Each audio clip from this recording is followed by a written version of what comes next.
Hello दोस्तों, आज की इस कक्षा में आप सभी का स्वागत है। दोस्तों, हमारे आज के इस वीडियो में हम अध्याय 14 अर्धचालक इलेक्ट्रॉनिकी, पदार्थ, युक्तियां तथा सरल परिपथ का 5वां भाग समझेंगे। और आज के हमारे इस वीडियो में हम समझेंगे किसी संधि ट्रांजिस्टर की संरचना तथा क्रिया को, और इसके बाद हम जानेंगे किसी मूल ट्रांजिस्टर परिपथ विन्यास तथा ट्रांजिस्टर अभिलाक्षणिक को। तो आइए आज के वीडियो को शुरू करते हैं। दोस्तों, सन 1947 में ट्रांजिस्टर के आविष्कार का श्रेय अमेरिका की बेल टेलीफोन प्रयोगशाला के जे बार्डीन तथा W.H. ब्रेटन को दिया जाता है। यह ट्रांजिस्टर एक बिंदु संपर्क ट्रांजिस्टर था। पहले संधि ट्रांजिस्टर का आविष्कार सन 1951 में विलियम शॉकले ने 2 पीएन संधियों को एक दूसरे के पश्च फलकों को जोड़कर किया था। दोस्तों, जब तक हमें केवल संधि ट्रांजिस्टर ज्ञात था, इसे केवल ट्रांजिस्टर कहकर जाना जाता था। परंतु समय के साथ नए नए ट्रांजिस्टरों का आविष्कार हुआ तथा नए ट्रांजिस्टर को पुरानों से भेद करने के लिए इन्हें अब द्विध्रुवी संधि ट्रांजिस्टर यानी बाइपोलर जंक्शन ट्रांजिस्टर या बीजेटी कहते हैं। तो दोस्तों, आज के हमारे इस वीडियो में हम इन्हीं बीजेटी ट्रांजिस्टरों की संरचना तथा क्रिया को समझेंगे। और आज के इस पूरे वीडियो में हम बीजेटी की जगह केवल ट्रांजिस्टर शब्द का ही उपयोग करेंगे। तो आइए समझते हैं ऐसे ट्रांजिस्टर की संरचना को। दोस्तों, किसी ट्रांजिस्टर में 3 अपमिश्रित क्षेत्र होते हैं जो मिलकर अपने बीच में 2 पीएन संधियां बनाते हैं। अतः ये ट्रांजिस्टर मुख्यतः 2 प्रकार के होते हैं। पहला है एनपीएन ट्रांजिस्टर। इसमें एन प्रकार के अर्धचालकों के 2 खंड पी प्रकार के अर्धचालक के एक खंड द्वारा पृथक किए जाते हैं। जबकि दूसरा ट्रांजिस्टर कहलाता है पीएनपी ट्रांजिस्टर। इसमें पी प्रकार के अर्धचालकों के 2 खंड एक एन प्रकार के अर्धचालक द्वारा पृथक किए जाते हैं। दोस्तों, यहाँ इस चित्र में पीएनपी तथा एनपीएन ट्रांजिस्टर को व्यवस्थात्मक रूप से दर्शाया गया है।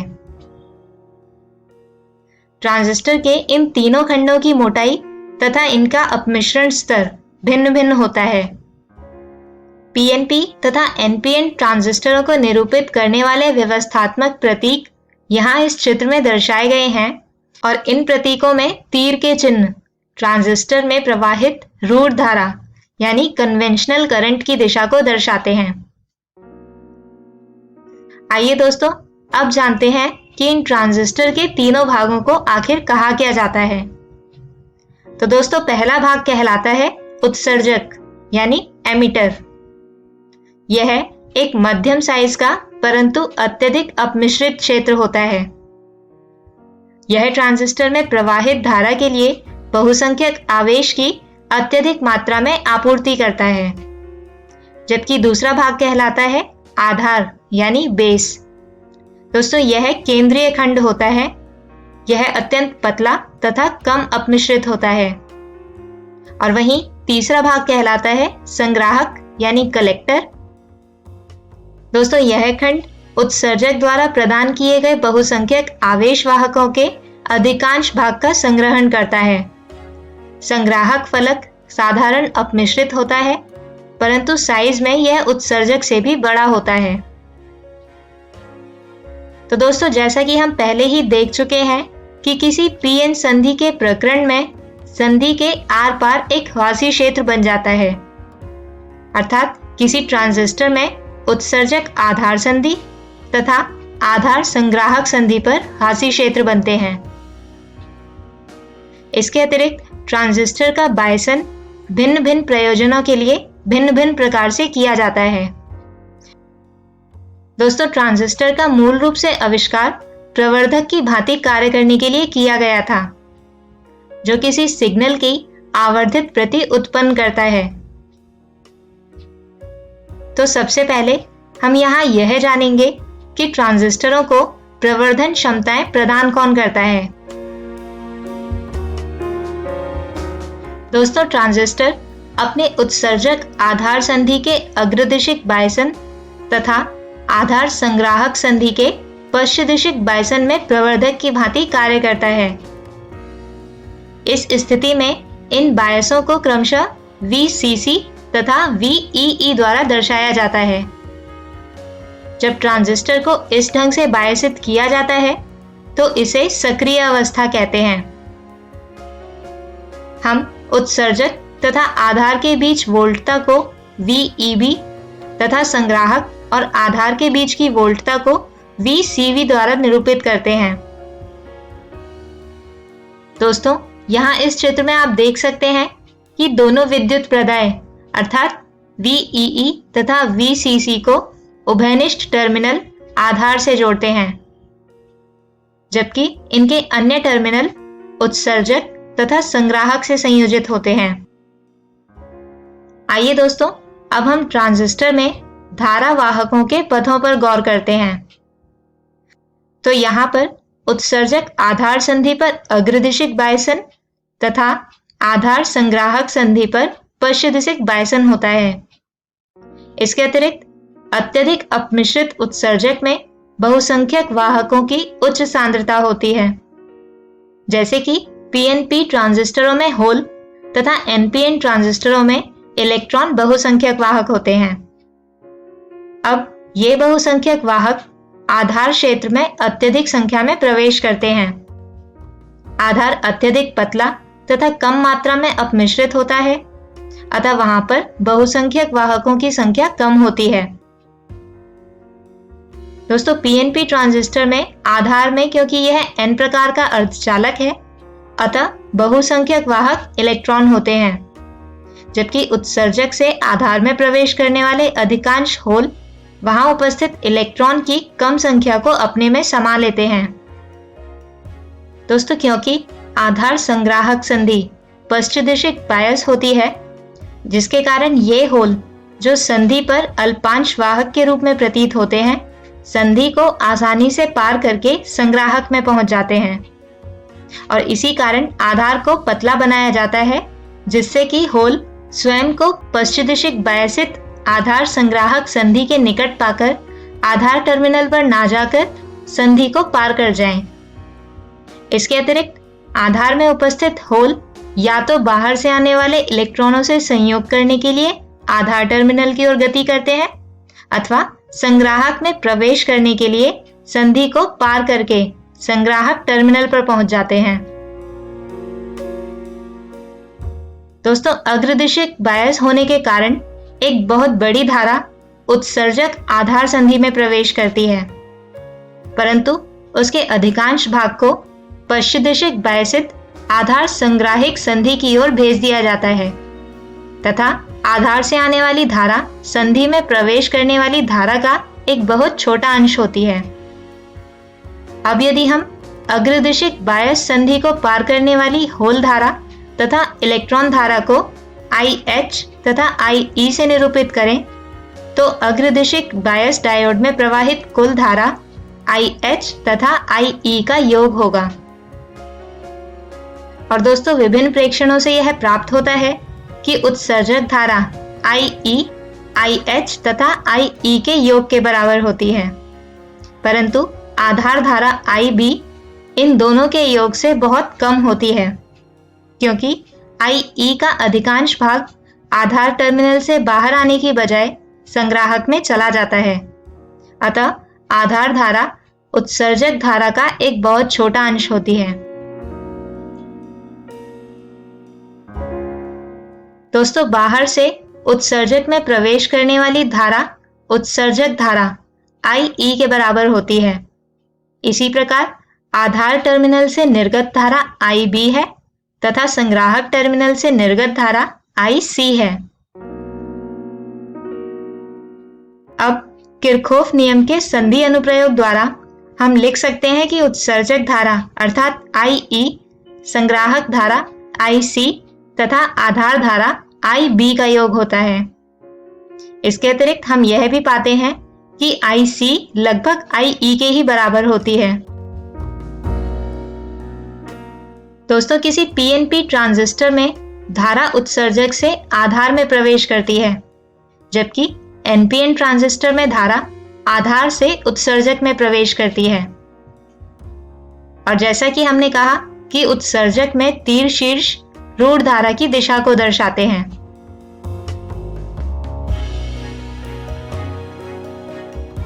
आइए अब जानते हैं किसी मूल ट्रांजिस्टर परिपथ विन्यास तथा ट्रांजिस्टर अभिलाक्षणिक को। तो दोस्तों, जैसा कि हमने कहा कि किसी ट्रांजिस्टर में केवल 3 टर्मिनल उपलब्ध होते हैं, उत्सर्जक, आधार तथा संग्राहक।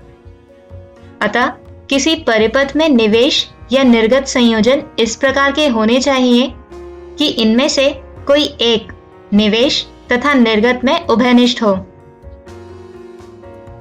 इसलिए किसी ट्रांजिस्टर को 3 विन्यासों उभयनिष्ठ उत्सर्जक, उभयनिष्ठ आधार तथा उभयनिष्ठ संग्राहक में से किसी एक विन्यास में संयोजित किया जाता है।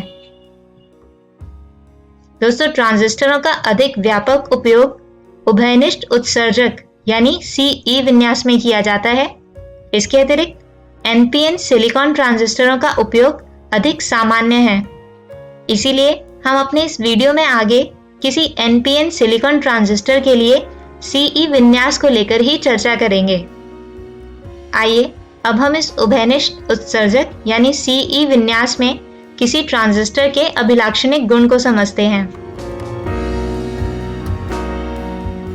तो दोस्तों, जब ट्रांजिस्टर का उपयोग CE विन्यास में करते हैं तो निवेश आधार तथा उत्सर्जक के बीच तथा निर्गत संग्राहक तथा उत्सर्जक के बीच होता है। आधार उत्सर्जक वोल्टता में VBE परिवर्तन के साथ आधार धारा यानी IB में परिवर्तन होना निवेश अभिलाक्षणिक कहलाता है। ठीक इसी प्रकार संग्राहक उत्सर्जक वोल्टता यानी VCE में परिवर्तन के साथ संग्राहक धारा यानी IC में परिवर्तन होना निर्गत अभिलाक्षणिक कहलाता है। दोस्तों, यहां हम पाते हैं कि निर्गत अभिलाक्षणिकों को निवेश अभिलाक्षणिक नियंत्रित करते हैं, यानी आधार धारा के साथ संग्राहक धारा में भी परिवर्तन होता है। तो आइए दोस्तों, अब हम किसी NPN ट्रांजिस्टर में CE विन्यास में निवेश अभिलाक्षणिक तथा निर्गत अभिलाक्षणिक को समझते हैं। तो सबसे पहले हम निवेश अभिलाक्षणिक को प्राप्त करते हैं और इसके लिए हम आधार धारा IB तथा आधार उत्सर्जक वोल्टता VBE के बीच एक ग्राफ खींचते हैं। दोस्तों, VBE पर IB की निर्भरता को जानने के लिए संग्राहक उत्सर्जक वोल्टता यानी VCE को नियत रखा जाता है, जिससे कि ट्रांजिस्टर सक्रिय अवस्था में रहे। अतः संग्राहक उत्सर्जक वोल्टता VCE को इतना अधिक रखा जाता है कि आधार संग्राहक संधि पश्चदिशिक बायस रहे। और जैसा कि हम जानते हैं कि VCE बराबर होता है VCB जमा VBE के, तथा सिलिकॉन ट्रांजिस्टर के लिए VBE का मान 0.7 वोल्ट होता है। अतः VCE को 0.7 वोल्ट से काफी अधिक होना चाहिए, जिससे कि आधार संग्राहक संधि उच्च पश्चदिशिक बायसित रहे। दोस्तों, ऐसा करने पर हमें ट्रांजिस्टर का प्रारूपी निवेश अभिलाक्षणिक इस चित्र के अनुसार प्राप्त होता है। अब IB को नियत रखकर VCE में परिवर्तन के साथ IC में परिवर्तन का प्रेक्षण करने पर हमें निर्गत अभिलाक्षणिक प्राप्त होता है। इसमें जब VBE में लघु वृद्धि करते हैं तो उत्सर्जक क्षेत्र से होल धारा तथा आधार क्षेत्र से इलेक्ट्रॉन धारा दोनों में वृद्धि होती है। इसके परिणाम स्वरूप IB तथा IC दोनों में आनुपातिक रूप में वृद्धि होती है। दोस्तों, IB के विभिन्न नियत मानों पर IC तथा VCE के बीच खींचे गए वक्रों से हमें निर्गत अभिलाक्षणिक प्राप्त होते हैं, जो कुछ इस प्रकार से हैं। यहाँ पर निर्गत अभिलाक्षणिक यह दर्शाते हैं कि आरंभ में VCE के अति लघु मानों के लिए IC में लगभग रैखिकता वृद्धि होती है और इसका कारण यह है कि आधार संग्राहक संधि पश्चदिशिक बायसित नहीं है तथा ट्रांजिस्टर सक्रिय अवस्था में नहीं है। वास्तव में ट्रांजिस्टर संतृप्त अवस्था में है तथा अभिलाक्षणिक के इस भाग में धारा को आपूर्ति वोल्टता VCC जो कि VCE के बराबर है इसके द्वारा नियंत्रित किया जाता है।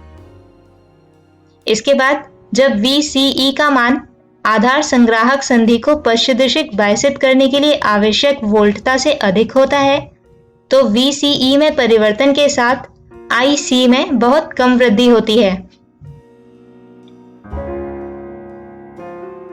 दोस्तों, इन दोनों निवेश तथा निर्गत अभिलाक्षणिकों के रैखिक खंडों का उपयोग ट्रांजिस्टरों के कुछ महत्वपूर्ण AC प्राचलों के परिकलन में किया जाता है जो कुछ इस प्रकार से हैं। पहला है निवेश प्रतिरोध RI। दोस्तों, इसे कुछ इस प्रकार से परिभाषित किया जाता है। नियत संग्राहक उत्सर्जक वोल्टता VCE पर आधार उत्सर्जक वोल्टता में परिवर्तन यानी डेल्टा VBE इनके परिणाम स्वरूप आधार तथा धारा में परिणामी अंतर यानी डेल्टा IB के अनुपात को निवेश प्रतिरोध कहते हैं और इसे दर्शाया जाता है RI बराबर डेल्टा VBE बटे डेल्टा IB जो कि नियत वोल्टता VCE पर प्राप्त किए जाते हैं। इसके अतिरिक्त दूसरा कहलाता है निर्गत प्रतिरोध RO जिसे कुछ इस प्रकार से परिभाषित किया जाता है। नियत आधार धारा IB पर संग्राहक उत्सर्जन वोल्टता में अंतर अर्थात डेल्टा VCE तथा संग्राहक धारा में परिणामी अंतर यानी डेल्टा IC इनके अनुपात को निर्गत प्रतिरोध RO कहते हैं जिसका मान होता है RO बराबर डेल्टा VCE बटे डेल्टा IC जो कि नियत आधार धारा IB पर प्राप्त किए जाते हैं। दोस्तों, इसके अतिरिक्त तीसरा प्राचल कहलाता है धारा प्रवर्धक गुणांक और जिसे बीटा से दर्शाया जाता है और इसे परिभाषित किया जाता है नियत संग्राहक उत्सर्जक वोल्टता यानी VCE पर संग्राहक धारा में परिवर्तन यानी डेल्टा IC और आधार धारा में परिणामी परिवर्तन यानी डेल्टा IB के अनुपात को धारा प्रवर्धक गुणांक बीटा कहते हैं और इसका मान होता है बीटा बराबर डेल्टा IC बटे डेल्टा IB जो कि नियत वोल्टता VCE पर प्राप्त किए जाते हैं। दोस्तों, इसे लघु सिग्नल धारा लब्धि भी कहते हैं तथा इसका मान अत्यधिक होता है। दोस्तों, इसी विषय के साथ हम खत्म करते हैं हमारा आज का ये वीडियो। आज के हमारे इस वीडियो में हमने समझा किसी संधि ट्रांजिस्टर की संरचना तथा उसकी क्रियाविधि को और इसके बाद हमने जाना मूल ट्रांजिस्टर परिपथ विन्यास तथा ट्रांजिस्टर अभिलाक्षणिक को। अगले वीडियो में हम ट्रांजिस्टर को एक युक्ति के रूप में समझेंगे और ये युक्तियां हैं स्विच तथा प्रवर्धक। तब तक के लिए गुड बाय।